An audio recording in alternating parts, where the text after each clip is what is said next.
computer is saying now you're starting. Okay. Hey everyone, and welcome to Serve the Animals Amazing Summits. And my name is Tanja Andersen. I am your host. And today we have a special guest. I look so much forward to this show interview with Deborah Blum. Welcome, my friend. Thank you. Thanks for having me, Tanja. You are most welcome. You're most welcome. It is a big blessing to you to choose this, because I know you have your hands full. We do. All right. So a little bit to you guys. Who is Deborah Blum? So I will share a little bit about her, and she will share also like who she is, so we really get every touch point around that.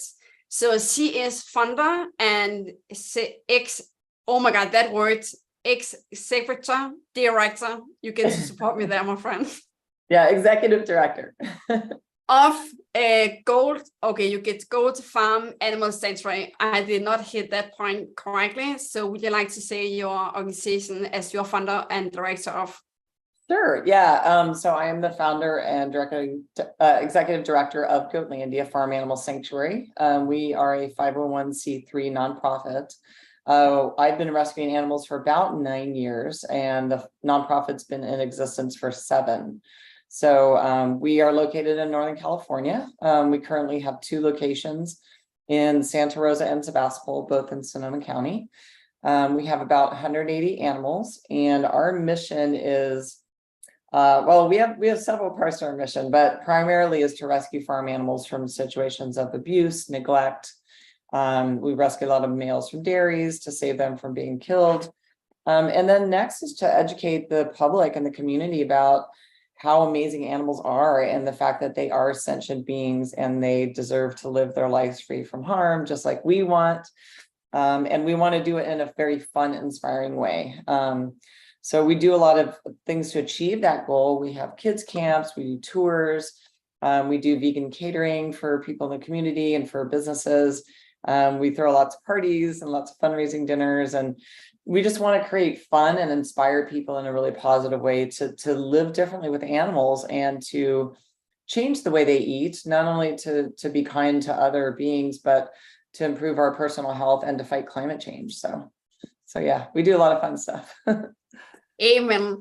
And thank you so much for sharing, Deborah. So one of the things that really hit me why we picked this Deborah and her amazing organization, non-government organization, was when I saw her video on Facebook before I was reaching out to her. The video is so down to earth. It is authentic. It is transparent. It is honest. It is the real life. And that really hit me like, when I find a person as Deborah that really are honest and brave and vulnerable to show like what is happening out there, to be real instead of like, of course there's clipping in the video, it's still like get me feel I was part of it because it was real life, it was down to earth. So there's something I really appreciate about what the organization, non-government is putting out there on the social media. So now you know that, Deborah, and thank you for that. Thank you. So okay, the topic Deborah and we will talk about today is about creating sanctuary, inspiring change. So Deborah, tell us about why is this topic so important for your work? Yeah, I think it's really important because rescue and animal rescue itself is kind of a, it's a very big undertaking. It's a very big project. It takes tremendous amount of resources in terms of like physical effort and money for food and vet care, and just the action of taking care of so many animals is very labor intensive, and it's wonderful work and it's very rewarding, but you have to couple that with some kind of advocacy and some kind of action. What we strive to do is to invite people to meet the animals and come and have fun, but we also really want change to happen. We want people to leave and feel impacted, and we want their hearts and their minds to open, and we want them to start thinking about, wow, maybe I should change the way I eat, change the way I live, like to a way that puts my actions in alignment with my values. So you have to have, those two things have to be paired. Obviously, yes, we have to take care of our animal family, but we also have to think outside the box and be creative and think about ways that we can inspire people to make positive change. So that is definitely a twofold, objective, I would say. Amazing. So, yeah. Amazing. I'm curious to know, Deborah, like, where did this passion come from? Like, where did your drive come from? Where did your passion come from before you creating like a sanctuary? Because it takes passion, it takes a huge drive, and it will take some courage that will keep going in, or the upturns, downturns. So where did this start in your life? So yeah, it's interesting. I've always loved animals. So I had dogs growing up the whole time. I volunteered at a couple nonprofits. I walked dogs for the SPCA. I volunteered in wildlife rescue. And I also really love food. So I have a background in restaurants and hospitality. But it really all came together about 11 years ago when I moved from San Francisco up north.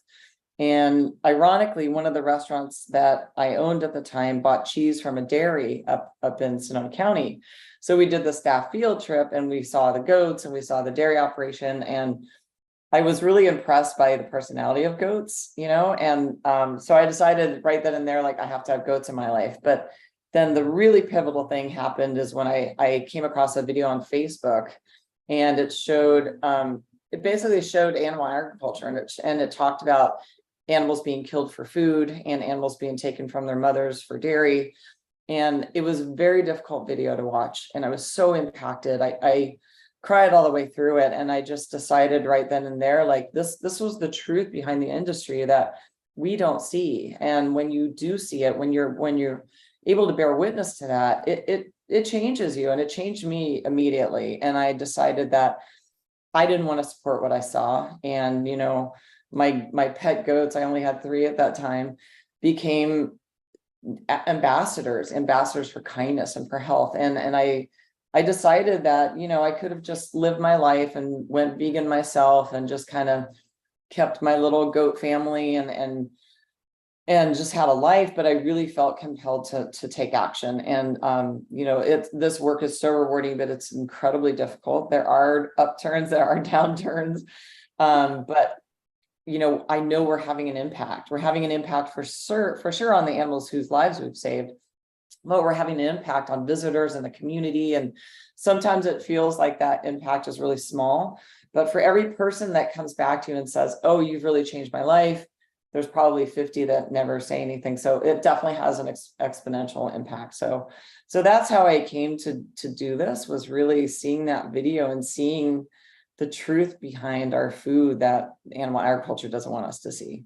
So blinders came off and the heart came open and I got to work. Yeah. Oh my God, that is incredible. And also for you to have to step in that courage and be courage enough to really take the actions. Like, I was so afraid when I chose to go vegan for, I believe, like 6 or more years ago, when I was on a slaughter, when I saw a cow be like with this like on their foreheads and it was going the wrong way. So the cow was still like in constant, what you call, like, still aware of what is happening, and the throat was like going. And that picture just made the hugest impact. It was like I was going vegan on the second, just like, I'm not eating that anymore. Like, I was going full blow in it. So it is incredible, like, that image, and it's still in my mind when I see it. It's just like going like back slack. So it's incredible, like, when we have this experience of huge image or huge impacts, and also can like be people that change life, like doing something else that is so important to really be inspired by change, inspire, like, to also give empathy for people where they are, and show the way by action. So this is so beautiful what you're doing. Yeah, and we have to remember also that, we're not going to win people over by judging them and by making them feel bad about what they're doing. We have to create an invitation. We have to show the benefits of living this way, living compassionately and living in health.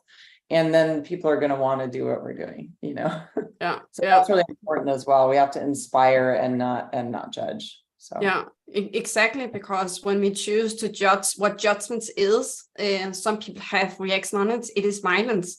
Like when we choose a judge, it is violence we're doing mentally to someone else. And I was there in the first of the beginning of me to be vegan because I was dealing with so much trauma in me that was just building up in me. It was crazy how I just like everything was coming up in me. So I was just big bolt of energy that was out to really judge others, and I really saw the effect that have on me, the effect that have on my friends, and really owning what I was putting out there. So I choose to change my whole network and choose people that was owning their voice, owning their power, owning the confidence and the responsibility. And that changed the game for me to meet someone that choose to eat animals and see, okay, we all come from somewhere. I chose to eat animals because there was a way for me to do self-harm on myself. I know what I did, like I know what I support. There was a way for me to do self-harm on my body because I believe I was only loved when I was in pain. Of course, you audience out there, like we all have a why we choose as we do. And it's really coming back from our childhood. It's coming from that place why we choose as we do. And we will get to be around like Deborah and people that's honest about we have always have a past and there's a why we choose as we do, and like take a small step, be inspired and try it out, like come with an open mind and see how that's felt. Like as I always see to people, like to choose to go plant-based for a whole month like vegan is really open your mind to seeing opportunities and solutions because you're looking at other things instead of like having like closed off to choose what you always choose. So that can really open your mind out there to see it as a tool, see it as a way for you to learn how to brainstorm, see opportunities and solutions for you to create a life with health, stronger health as you have now. And then you also see how easy it is, you know, like a lot of people think it's difficult and it's really not, especially where we live here in Northern California. We have beautiful produce. I mean, we have the best of everything. And so it's really a lot easier than people think. And, you know, and the impact on your soul when you're living your life in harmony, when your actions are again aligned with your values, that it's an incredible feeling. So it is really like in sync. It's like feel like now I like know who I am. Yeah. So like I get really inspired by your video because you're showing like simple life, you're showing life down to earth, and also the life connection on the animal level that really inspired when I see your posters. So when a person comes to your farm, like what is one of the things they learn by changing the way how to look at life? Yeah, I think, well, one of the most impactful things that we share with guests, we rescue a lot of boys from dairies. So a lot of people don't realize this, but, you know, cows don't make milk because they're cows, or goats or sheep. They make milk because they're mothers. So they're females that have just given birth to their young, and that milk is the growth fluid that their young need to survive and thrive. So, you know, we share the story of the dairy boys that we've rescued and the fact that if we hadn't have taken them in, most of them would have been killed. And that's, you know, we get a lot of families, we get a lot of mothers with their children. And when they hear that, and, you know, you have to be careful in the way that you present it. You don't want to traumatize anyone, of course, but, you know, it's important to be truthful about what we're doing there and why. And when you share that with people, I think people are really impacted. You know, a lot of mothers, it kind of makes them think like, you know, okay, what do you feed your child? You feed your child your breast milk. What's the same for any mammal? And so why are we stealing milk from babies, you know, to feed us? And so that whole story and making that connection is really powerful. But I also think just letting people come and meet the animals and see the animals in a setting where they know they're loved and they're safe and they're happy is pretty powerful, you know, especially with pigs. Pigs are some of the animals that I think people are the most surprised by, because so many people eat pigs. And when they meet pigs and they, you know, roll down for a belly rub and they sit on command and they learn that pigs are as intelligent as a young child, it really starts them thinking. And to see that shift, you know, they're like big dogs that like belly rubs, you know, and I think that really helps people open their hearts and their minds and just start to respect these animals more and think differently. So yeah, different like experience in real life, like taking a trip down to you guys and really experience life is something I will say to people, like you get to experience with mind, body, and soul, because that, as I see it, will make a huge impact, because you can smell it, you can see it, you can feel it, you're just in it, and you see it with your own eyes instead of like sometimes when people have like a filter on the mobile or things that's clipping, like you are in real life and see it is the same as you showing on social media, like there's a connection there. Yeah, absolutely. Yeah. So I'm curious to know around this, like creating a sanctuary, like that is like when a lot of people meet, they say, I want to create one. So what is like, I know this is a long process as I see it. And it's just step by step. So share a little about like the first step in it, because of course there's a lot of steps and things to think about, important things and all that fun stuff. Yeah. Well, yeah, there's so much that goes into running a sanctuary. And I think the best thing that someone could do who's interested in it is volunteer in an existing sanctuary to get a feeling for what the work is like. I think, before I first started, I went to a class at Farm Sanctuary in New York, and they teach a class about running a sanctuary. And there were people there that had sanctuaries, people there that were thinking of having sanctuaries. And it's really important to have all the information, because some people left feeling like, oh yeah, I'm ready to do this, I'm prepared. And other people left thinking, wow, this is probably too much for me. And they're both valuable, because what you don't want to do is start this work and get all these animals and then realize that you don't have the ability to take care of them. And that happens sadly sometimes. So sometimes, starting a sanctuary is the right thing to do. Sometimes just supporting ones that are already existing is a more impactful way to support the mission. So it's important to gather as much information and be realistic about like, okay, can I do this? I think a good way to start for people that want to do it is just start small. When I first started, I only had about 20 animals, and we have a lot more now, but we're careful about how many we take in. But you can have a very strong impact with 20 animals or 200. Yeah. So even starting small and keeping it small and manageable is a good way to still have an impact. And oftentimes a smaller sanctuary, what's often called a micro sanctuary, can be in locations where there's a higher population. So you're actually able to reach more people. Instead of having a 300-acre farm that's like hours away, you can have like 4 acres, and you can have schools come and visit, and you can be around more neighborhoods and around more communities. So you can actually have a greater impact because it's easier for people to come reach you. So, and just arming yourself with as much knowledge as you can get before you decide to do it, because it is a very, it's a very big commitment. It takes a lot of money. It takes a lot of effort. It takes a lot of time. So it's important to really gather everything and decide, is this right for me? Or should I just support sanctuaries that are already existing? Or also think about where you are. There's probably parts of the world that really need sanctuaries because they don't exist. So moving to one of those areas and starting a sanctuary might be even more impactful than starting one in an area where there's already 8, for example, Yeah. So go where the need is, I think, is really important too. Yeah. Oh, that's a good point. Like really do. So we search like on Google and get out to your local sanctuary. And if you don't have local sanctuary, like here in Denmark, we have like 2 ones.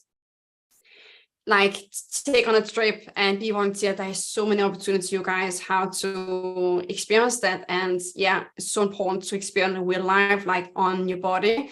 And what I used to do, guys, from my own experience, I have only worked with one sanctuary. I most work with wild animals, like in the wild, in the jungle. That is what I have most experience with, like in the wild where things happen.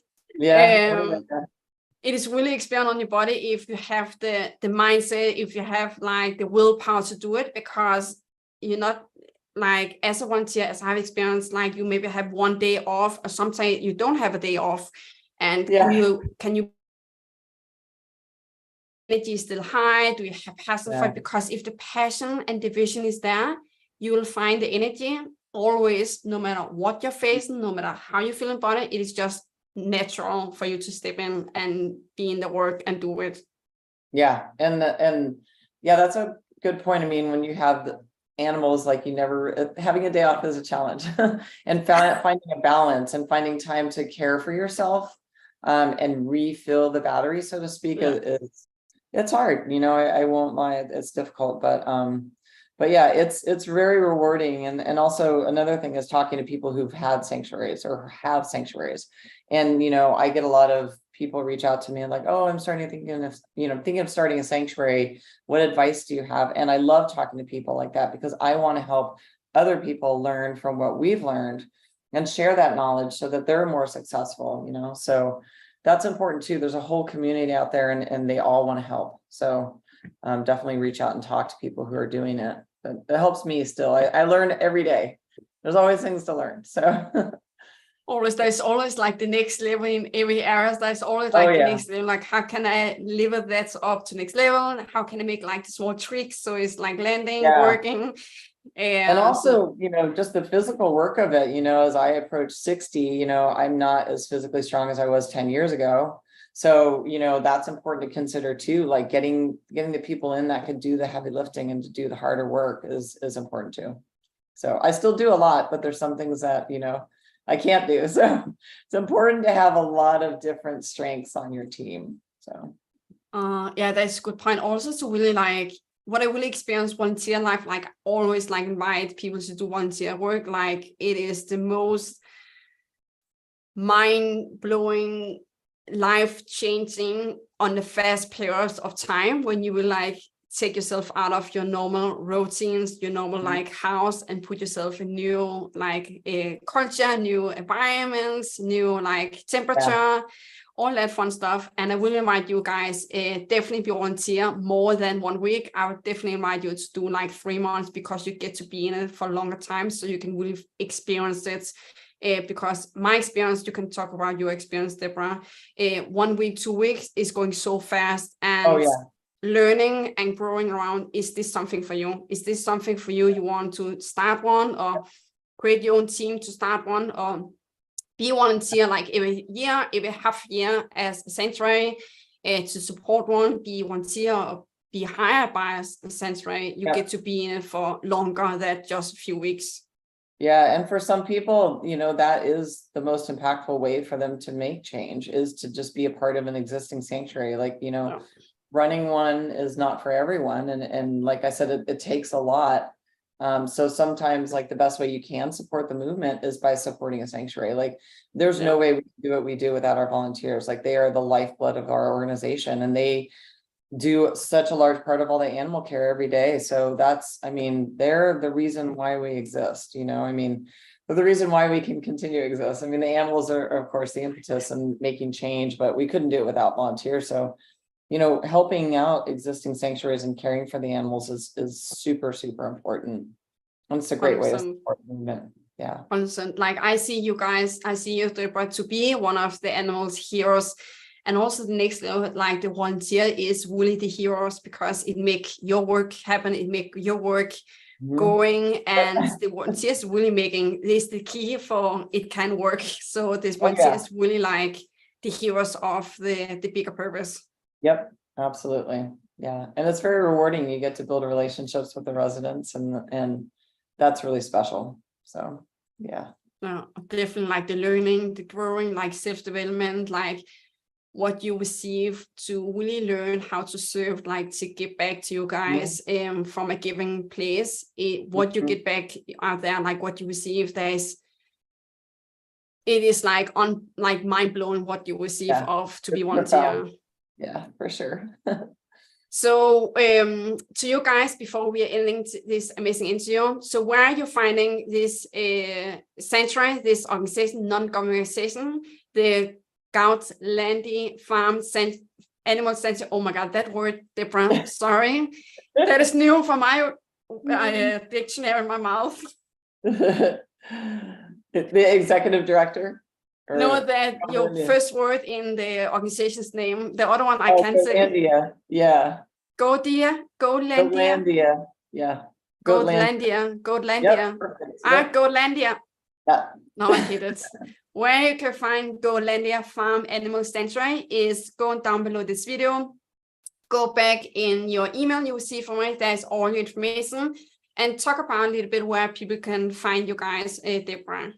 Yeah, our website is simple. It's goatlandia.org, O-R-G, and we're in Northern California. And there's lots of ways to be involved. You can come visit, share our social media posts to help spread awareness and compassion. You can donate, you can come visit. There's a lot of ways to support what we do. So, and thank you for listening, and I hope to see you all at the sanctuary or online soon. Amazing. And the last question before we are ending, Deborah, I'd like to ask this question. What advice would you like to give to your 20-old you or younger you with the wisdom you have today around creating a sanctuary? Oh, what I would tell my younger self? Yeah. Go vegan sooner. No, I wish I went vegan when I was, 43, I think. I wish I would have done it sooner, because it's so impactful for your health, and it's so it's a great tool to fight climate change. So, oh my God. Yeah, I would tell myself to go vegan sooner, because I think, it's going to help us live longer, and it's going to help the planet. So it's just such an amazing tool, an amazing way to live. So yeah, and to take care of myself. That's the other thing. I'm a really hard worker, and I tend to just overgive. So I'm still kind of learning how to take care of myself and slow down and find a balance. So that's, working on that. I think it's only keep going process in that area. Yeah, it's a life process for sure. Yeah. So to you, dear audience, Deborah and I thank you for bottom of our hearts for you to watch this interview. We will invite you to share this interview, and we, Deborah and I, invite you to go straight to the link below here, and what you receive in the email. Go follow them on all social media and sign up to their email so that you receive the newest information in your mailing box, so you don't miss out what is happening in the sanctuary. And to you, Deborah, thank you for bottom of my heart for you to choose this. It was a huge blessing and a dream come true. Thank you so much for saying yes to be on here. Thank you. Thank you. It was a pleasure being here. Thank you, Tanja. You're most welcome. Bye, everyone.